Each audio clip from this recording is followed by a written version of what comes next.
আসসালামু আলাইকুম। আমি হালিম রান্না করব। আর এখানে আমি কিছুটা মুরগির গোস্ত নিয়েছি, যেহেতু আমি হালিম পুরাটা রান্নাবো না, অর্ধেকটা রান্না করব। আর আমার পাশেই থাকুন, কারণ মুরগির গোস্ত দিয়ে কিভাবে হালিম রাঁধতে হয় জানি না কে খেয়েছেন কিনা। সবাই তো গরুর গোস্ত দিয়ে অথবা খাসির গোস্ত দিয়ে খেয়েছে, কিন্তু আমি এখন মুরগির গোস্ত দিয়ে রান্না করব। আমি প্রথমে এখানে পেঁয়াজ কুচিটা দিয়ে দিব, আর পেঁয়াজটা আমি কিছুটা বেরেস্তা করে উঠিয়ে নিব, কারণ বেরেস্তাটা আমার লাস্টে লাগবে সব করতে।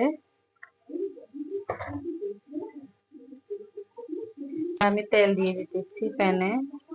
তো আমি বেরেস্তা কিছু উঠিয়ে নিয়েছি, আর এখানে আমি পেঁয়াজ বাটাটা দিয়েছি। পেঁয়াজটা আমার ডিপে ছিল, যার কারণে পেঁয়াজটা অনেক শক্ত। আমি আরো দিব, বরফের কারণে আমি নিতে পারতেছি না।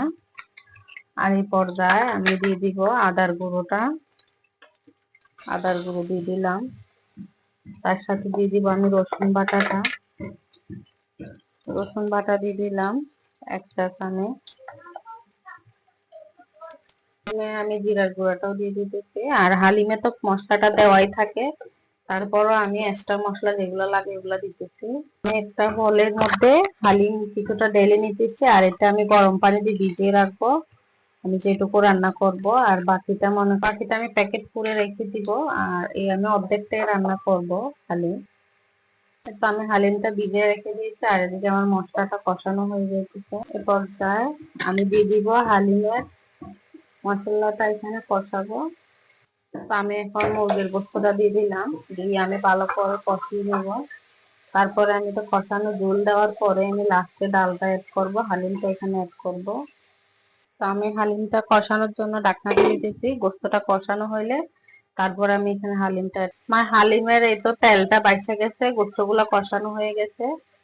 দেখেন তেলগুলা অনেক বাইসা গেছে। এই পর্যায়ে আমি হালিমটা যেটা ভিজিয়ে রাখছি গরম পানি দিয়ে, এটা আমি এখানে দিয়ে দিব।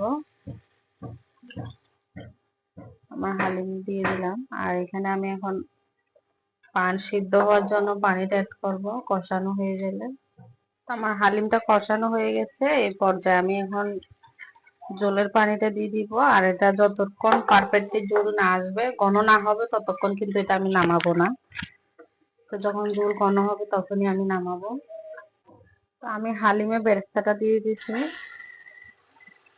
যে বেরেস্তাটা আমি করে রাখছিলাম এখন একটু শুধু গরম করছি। তো আমার হালিম হয়ে গেছে পারফেক্টলি হালিম।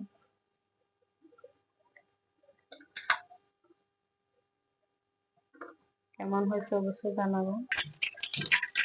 তো আমি বেগুনি গুলো দিয়ে দিব এক এক করে।